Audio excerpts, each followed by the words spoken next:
ओम शांति। 18 फरवरी 2022 की साकार मुरली।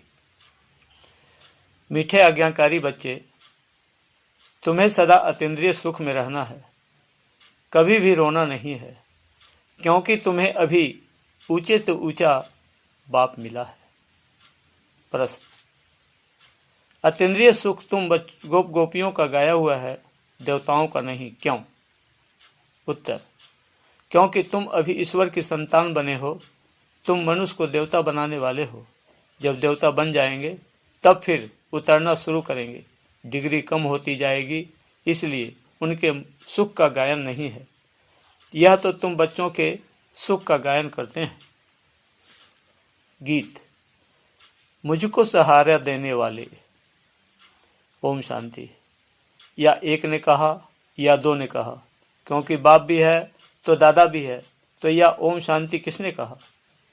कहना पड़े दोनों ने कहा, क्योंकि तुम जानते हो दो आत्माएं हैं, एक आत्मा है, दूसरी परमात्मा है।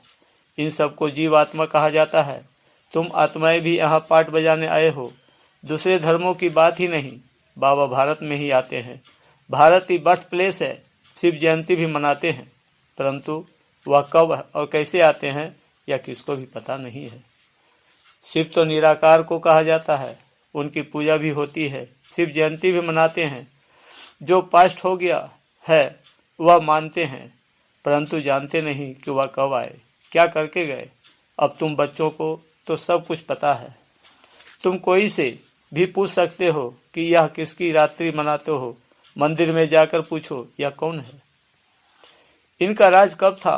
परमपिता परमात्मा के साथ तुम्हारा क्या संबंध है? उनके साथ किसका संबंध है? जरूर कहेंगे सबका संबंध है। वह सबका परमपिता है तो जरूर पिता से सबको सुख का वर्षा मिलता होगा। इस समय दुख की दुनिया है। भल नई इन्वेंशन निकालते हैं, परंतु दिन प्रतिदिन दुख की कलाएं तो बढ़ती ही जाती है, क्योंकि अब उतरती कला है ना। कितनी आफतें आती रहती है, मनुष्यों को दुख देखना ही है। जब अति दुख होता है तो त्राही करने लगते हैं, तभी बाप आते हैं। इस समय सब मनुष्य मात्र पतित है, इसलिए इनको बीवसस वर्ल्ड कहते हैं। वहाँ सतयुग में दुख होता ही नहीं। तुम बच्चे समझते हो कि यह ड्रामा बना हुआ है। इस समय अभी रावण अर्थात 5 भूतों का बस है, यही दुश्मन है। दुख की भी कलाएं होती है ना। अभी तो बहुत समोप्रधान हो गए हैं, क्योंकि बीज से तो सब पैदा होते हैं। दुनिया को तो मालूम ही नहीं कि वहाँ बीज होता ही नहीं। कहते हैं वहाँ बच्चे तब कैसे पैदा होंगे? बोलो, तुम पहले बाप को जानो, उनसे वर्षा लो, बाकी वहाँ की जो रस्म रिवाज होगी वही चलेगी। तुम क्यों यह संशय उठाते हो? कोई ने प्रश्न पूछा कि शिव बाबा जब यहाँ है तो फिर वहाँ मूल वतन में आत्माएं होंगी। जरूर, यहाँ वृद्धि होती रहती है तो आत्माएं हैं ना, परंतु पहली मूल बात है बाप और वर्षे को याद करना है। इन बातों से तुम्हारा क्या मतलब? तुम्हारे जब ज्ञान चक्षु खुल जाएंगे फिर कोई भी प्रश्न पूछने का रहेगा ही नहीं। बाप कहते हैं मुझे याद करो और वर्षे को याद करो। सिर्फ मुक्ति पाने चाहते हो तो मन मना भव, रजाई चाहते हो तो मध्याजीत भव। तुम बच्चे जानते हो कि हमको पढ़ाने वाला कौन है। इस चैतन्य डिब्बी में चैतन्य हीरा बैठा है, वह सत्य बाबा भी है। परम आत्मा ही शरीर से बोलते हैं। कोई मरता है तो उनकी आत्मा को बुलाया जाता है। उस समय यह ख्याल रहता है कि हमारे बाबा की आत्माएं आई है। जैसे कि 2 आत्माएं हो गई, वह आत्मा आकर वासना लेती है। यूँ तो है सब ड्रामा, परंतु फिर भी भावना का भाड़ा मिल जाता है। आगे तो ब्राह्मणों में कुछ ताकत थी, आकर बातचीत करते थे, रुचि से खिलाया जाता था। यह ज्ञान तो नहीं है कि वह आत्मा है। आत्मा तो वासना लेती है, बाबा तो वासना भी नहीं लेते हैं, क्योंकि वह तो अभोक्ता है। आत्मा तो भोगती है। बाबा कहते हैं मैं अभोक्ता हूँ। आत्मा तो वासना की मुरीद होती है। मैं तो मुरीद नहीं हूँ, मेरे साथ योग लगाने से तुम्हारे विकर्म दग्ध होंगे। समझाना है, शिव जयंती मनाते हैं, शिव तो निराकार है। जैसे आत्मा की भी जयंती होती है, आत्मा शरीर में आकर प्रवेश करती है। शिव ही पतित पावन है, जिसका ही आह्वान करते हैं कि आकर इस रावण के दुखों से लिबरेट करो। इस समय 5 विकार सर्वव्यापी है, आधा आधा है ना। जब रावण राज्य शुरू होता है तब अधर्म आते हैं, सबको अपना अपना पार्ट बजाने आना है। मैं आता ही यहाँ हूँ। अब तुम बच्चे जानते हो, इस चैतन्य डिब्बी में कौड़ी से हीरा बनाने वाला बाप बैठा हुआ है। वही सच्चिदानंद स्वरूप है, ज्ञान का सागर है। तुम अभी जानते हो, बाप याद दिलाते हैं तो याद करते हैं, फिर भूल जाते हैं, क्योंकि वह पोप आदि जो है उनको तो चैतन्य शरीर है, नामी ग्रामी है, उनकी कितनी महिमा होती है। यहाँ तो एक डिब्बी में छिपा हुआ हीरा है, कोई जानते ही नहीं कि वह एक ही बार आते हैं। बच्चे तो जानते हैं कि बाबा इनमें बैठा है। यह हमारा सत बाबा, सत टीचर भी है। यह पाठशाला है ना, तुम्हारे में भी कोई भूल जाते हैं, चलन से सब कुछ पता लग जाता है। कोई बच्चे तो थोड़ी परीक्षा लेने से फांव हो जाते हैं, नहीं तो बच्चों का कहना है, जो खिलाओ, चाहे मारो चाहे प्यार करो। सपूत बच्चे तो आज्ञाकारी होते हैं। बाबा कहते हैं, बच्चे कभी भी रोना नहीं है। तुम्हारा इतना बड़ा बाप और साजन है, उनके बनकर फिर तुम रोते हो। मैं तुम्हारा बड़ा बाप बैठा हूँ। माया नाक से पकड़ती है तो तुम रोते हो। गायन भी है, अतीन्द्रिय सुख गोप गोपियों से पूछो, परंतु माया भुला देती है। बाप पर कुर्बान जाएं, बलिहार जाएं, यह अंदर याद रहे तो खुशी हो। तुम बच्चे अभी जानते हो, बाबा सच्चा सच्चा इंद्र है। वो पानी की वर्षा बरसाने वाला इंद्र नहीं, यह ज्ञान इंद्र है। इंद्र धनुष निकलता है, उसमें रंग तो बहुत होते हैं, परंतु मुख 3 होते हैं।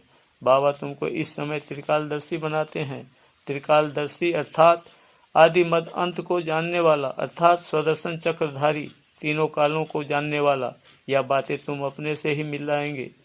तुम बच्चे जानते हो कि यह इंद्र सभा है, इसलिए बाबा लिखते रहते हैं, कोई भी विकारी मूत पलिती मेरी सभा में न हो। तुम भी ज्ञान डांस करने वाली परियां हो। ज्ञान इंद्र का परियों को फरमान है। कोई विशेष अर्थात विकारी आदमी को यहाँ नहीं लाना। तुम बच्चों के पास विशेष की बाइसलेस बनने के लिए आते हैं, परंतु मेरी सभा में नहीं लाना है। कायदे भी है ना। वैसे तो मैं यहाँ बहुतों से बातचीत करता हूँ। ईमानदार, सपूत, अच्छा बच्चा है तो लब जाता है। जैसे गांधी के लिए सबको लब है, काम तो अच्छा किया न। इस बने बनाए ड्रामा को भी समझना है, यह हूबहू रिपीट हो रहा है, कोई का दोष नहीं है। रावण को तो सभी को भ्रष्टाचारी बनाना ही है। इन सब बातों को तुम बच्चे ही जानते हो, और क्या जाने। पतित पावन कहते हैं, कुछ भी समझते नहीं हैं। तुम तो वही जो जिन्होंने कल पहले भी बाबा को मदद की थी। सतयुग में यह थोड़े ही मालूम रहेगा कि हमने यह राज कैसे लिया।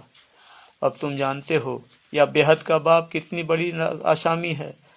बाप ही भारत को कौड़ी से हीरे जैसा बनाते हैं। स्वर्ग में एक ही आदि सनातन देवी देवता धर्म था, अब फिर से उसकी स्थापना हो रही है। सारी दुनिया में शांति स्थापन करना, यह तो परम पिता परमात्मा की रिस्पॉन्सिबिलिटी है। वह बाप ही आकर सबको धन का बनाते हैं, समझाते हैं, तुम निधन के क्यों बने हो।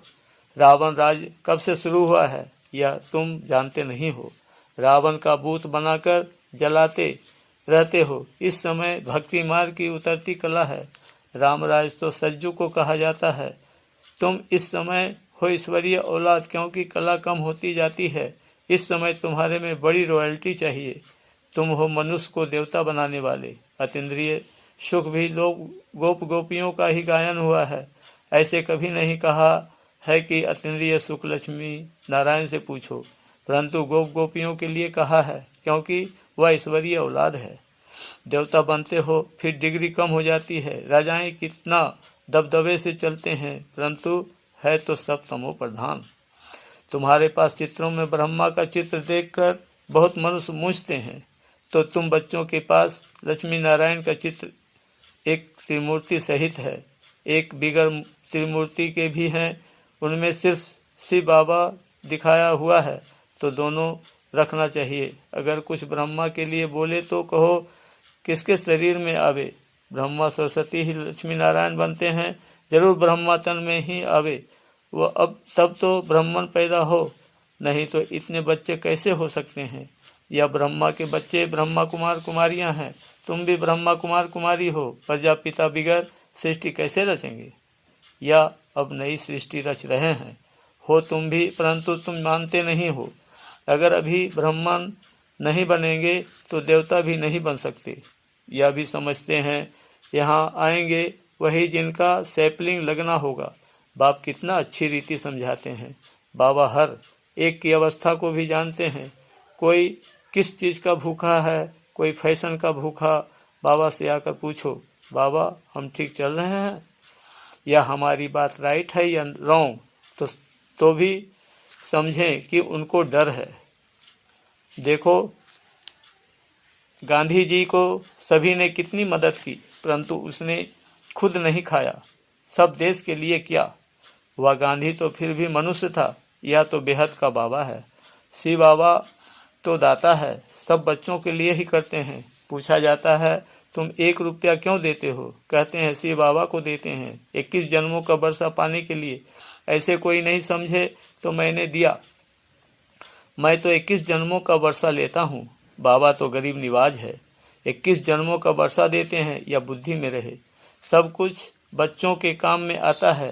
गांधी भी काम में लगाते थे, अपने लिए कुछ भी इकट्ठा नहीं किया, अपने पास भी जो कुछ था वह दे दिया। देने वाला कभी खुद इकट्ठा नहीं करता। सन्यासी छोड़कर चले जाते हैं, फिर आकर इकट्ठा करते हैं। उन्हों के पास तो बहुत पैसे हैं, कितने फ्लैट्स हैं। वास्तव में सन्यासियों को 1 पैसा भी हाथ में नहीं होना चाहिए। लॉ ऐसे है, वह कभी दानी नहीं हो सकते। तुमको तो बाप ही राय पर चलना है। बाबा यह सब कुछ आपका है, जैसे आप कहेंगे ऐसे काम में लाएंगे। बाबा डायरेक्शन देते रहते हैं, बच्चों को अमल में लाना है। अच्छा, मीठे मीठे सिकलदी बच्चों प्रति माता पिता बाप दादा का याद प्यार और गुड मॉर्निंग। रूहानी बाप की रूहानी बच्चों को नमस्ते। धारणा के लिए मुख्य साथ। पहला पॉइंट, कदम कदम पर बाप की राय पर चलना है, पूरा पूरा बलिहार जाना है। जहाँ बिठाएं जो खिलाएं ऐसा आज्ञाकारी होकर रहना है। दूसरा पॉइंट, अपनी चलन बहुत रॉयल ऊंची रखनी है। हम ईश्वरीय औलाद हैं, इसलिए बड़ी रॉयल्टी से चलना है, कभी भी रोना नहीं है। वरदान, साधारण जीवन में भावना के आधार पर श्रेष्ठ भाग बनाने वाले पद्मा पदम भाग्यवान भव। बाप दादा को साधारण आत्मा ही पसंद है। बाप स्वयं भी साधारण तन में आते हैं। आज का करोड़पति भी साधारण है। साधारण बच्चों में भावना होती है और बाप को भावना वाले बच्चे चाहिए, देभान वाले नहीं। ड्रामानुसार संगम युग पर साधारण बनना भी भाग्य की निशानी है। साधारण बच्चे ही भाग्य विधाता और बाप को अपना बना लेते हैं, इसलिए अनुभव करते हैं कि भाग्य पर मेरा अधिकार है।